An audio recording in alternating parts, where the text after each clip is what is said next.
Welcome to Startela engineering. मैं Peter हूँ Startela engineering से। आज हमारे साथ जोसेफ हैं जो एक फायर फाइटर हैं और वो हमें फायर ट्रायंगल के बारे में बताएंगे। फायर ट्रायंगल फायर सेफ्टी का एक बहुत इम्पॉर्टेंट कॉन्सेप्ट है। इसमें हीट, फ्यूल और ऑक्सीजन ये 3 एलिमेंट्स होते हैं जो फायर को जन्म देते हैं। चलिए समझते हैं कि फायर कैसे शुरू होती है और उसे कैसे रोका जा सकता है। Hello Joseph. Hello Peter. आपका स्टार्टेला इंजीनियरिंग में दोबारा स्वागत है। जैसा कि आपने हमारी पिछली वीडियो में आग के प्रकार और उन्हें बुझाने के तरीकों के बारे में पूरे विस्तार से जाना था, जिसमें हमें कई महत्वपूर्ण बातें सीखने को मिली। आग लगती है और उसे बुझाया भी जा सकता है अगर समय पर सही कार्रवाई की जाए, लेकिन ये आग लगती कैसे है और ये कैसे पता करें कि आग को कैसे बुझाना है, इसकी अवधारणा को विस्तार से समझते हैं ताकि इस वीडियो के ज़रिए सभी को पता चल सके। जी बिल्कुल, फायर लगती कैसे है और उसे टाइम पर कैसे रोका या बुझाया जा सकता है, ये समझना बहुत ज़रूरी है। फायर कोई मैजिक नहीं बल्कि एक केमिकल रिएक्शन है। जब किसी कंबस्टिबल मटेरियल को हीट मिलती है और उसके साथ ऑक्सीजन भी प्रेजेंट होती है तो फायर स्टार्ट हो सकती है। इस कॉन्सेप्ट को फायर ट्रायंगल कहते हैं। फायर ट्रायंगल को समझें तो यह फायर का बेसिक साइंस है। इसके अनुसार आग तब बनती और जलती रहती है जब 3 चीजें एक साथ मौजूद हों: हीट, फ्यूल और ऑक्सीजन। फायर ट्रायंगल क्या है? फायर ट्रायंगल एक सिंपल मॉडल है जो बताता है कि फायर के लिए 3 चीजें जरूरी होती हैं। हीट, इतनी गर्मी जो फ्यूल को इग्निशन टेम्परेचर तक ले जाए। फ्यूल, कोई भी जलने वाली चीज जैसे paper, would, cloth, petrol, plastic. Oxygen, हवा में मौजूद ऑक्सीजन जो कंबशन को सपोर्ट करती है। अगर ये तीनों एक साथ मौजूद हों तो फायर शुरू हो सकती है और चलती रहेगी। तीनों का रोल एक। हीट आग को शुरू करने के लिए जरूरी होती है। जब किसी मटेरियल को पर्याप्त गर्मी मिलती है तो वह जलना शुरू कर सकता है। उदाहरण: माचिस की आग, इलेक्ट्रिक शॉर्ट सर्किट, स्पार्क या ओवरहीटेड मशीन। 2. फ्यूल वह मटेरियल है जो जलता है। फ्यूल के बिना आग को जलने के लिए कुछ नहीं मिलेगा। उदाहरण: would, paper, oil, gas, furniture, fabric, rubber. 3. Oxygen.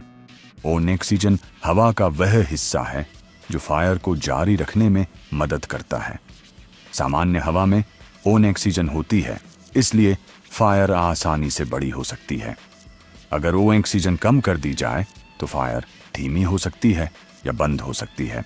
आग कैसे शुरू होती है? फायर तब शुरू होती है जब फ्यूल उपलब्ध हो, उस फ्यूल को पर्याप्त हीट मिले और ऑक्सीजन भी मौजूद हो। इन तीनों के मिलने से कंबशन होती है और फ्लेम प्रोड्यूस होती है। आग को कैसे कंट्रोल करते हैं? फायर ट्रायंगल का सबसे महत्वपूर्ण उपयोग फायर एक्सटिंग्विशर्स में होता है। फायर को बुझाने के लिए इन 3 एलिमेंट्स में से एक को हटा दिया जाता है। हीट हटाना, वाटर का उपयोग करके टेम्परेचर कम करना। फ्यूल हटाना, फायर के आसपास का कंबस्टिबल मटेरियल हटा देना। ऑक्सीजन हटाना, फोम, CO2 या ब्लैंकेट से फायर को कवर कर देना। इसी वजह से अलग अलग फायर एक्सटिंग्विशर अलग अलग टाइप की फायर के लिए उपयोग किए जाते हैं। हमें किस आग में कौन सा एलिमेंट हटाना है, ये कैसे पता करें? मान लीजिए किचन में ऑयल फायर लग गई है।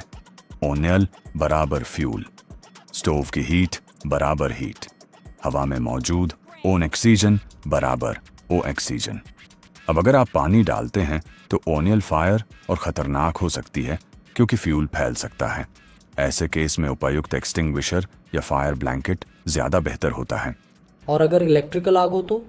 इस कंडीशन में हमें कई बातें ध्यान में रखनी होंगी। जैसे अगर किसी इलेक्ट्रिकल इक्विपमेंट या केबल में आग लगी है तो सबसे पहले हमें यह जानना होगा कि पावर सप्लाई बंद है या चालू। अगर सप्लाई चालू है तो फ्यूल जो है वह केबल या वह इक्विपमेंट है जिसे हीट पावर सप्लाई द्वारा मिल रही है। इस कंडीशन में हमारे लिए ऑक्सीजन को हटाना आसान होगा, जिसके लिए हम CO2 एक्सटिंग्विशर या सैंड का प्रयोग कर सकते हैं। इस कंडीशन में हीट को हटाना खतरनाक होगा, क्योंकि हम हीट को हटाने के लिए पानी का उपयोग करते हैं, और पानी या किसी लिक्विड से इलेक्ट्रिसिटी और तेजी से फैलती है, और आग बुझाने वाला भी खतरे में आ जाएगा। और यही कंडीशन फ्यूल हटाने पर भी होगी, जिसमें इलेक्ट्रिकल शॉक लगने का खतरा होगा। इसीलिए सबसे बेहतर विकल्प है कि ऑक्सीजन को ही हटाया जाए, जिसमें कम खतरा होता है। और अगर सप्लाई बंद हो तब?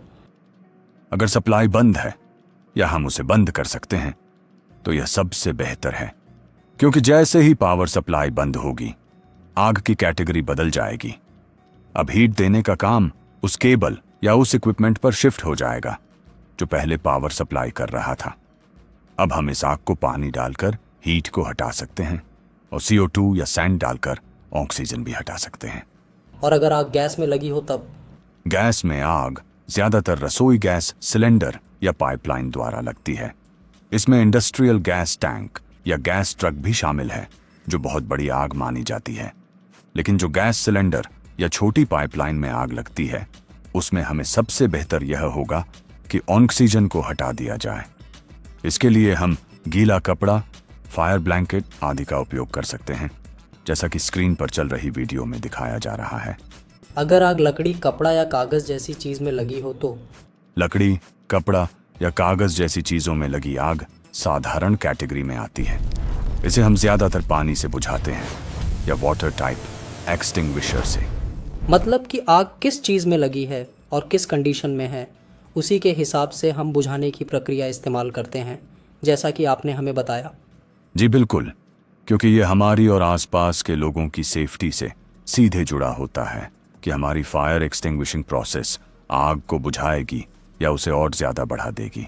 आपके दिए गए जानकारी से हमें पता चला कि फायर ट्रायंगल क्या होता है, इसे आग बुझाने के लिए कैसे प्रयोग करें, और साथ ही हमें यह भी पता चला कि किस आग को कैसे बुझाना है।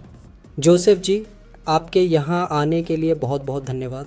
हमें आपसे मिलकर और बात करके बहुत खुशी हुई। जी, आपका भी बहुत बहुत धन्यवाद। जैसे पिछली बार मिस्टर रवि से मिलकर खुशी हुई थी, ठीक उसी प्रकार आपसे भी मिलकर बहुत खुशी हुई, और मैं आपको बहुत बधाई देना चाहूँगा कि आप ऐसी जानकारी सभी के साथ साझा करते हैं। Thank you. तो आप सभी का धन्यवाद यहाँ तक वीडियो देखने के लिए, और फिर मिलते हैं अगली वीडियो में ऐसे ही कुछ और सवालों के साथ, जोसेफ जैसे जानकारों के साथ। और हाँ, रीच के लिए चैनल को लाइक, शेयर और सब्सक्राइब करना ना भूलें। धन्यवाद।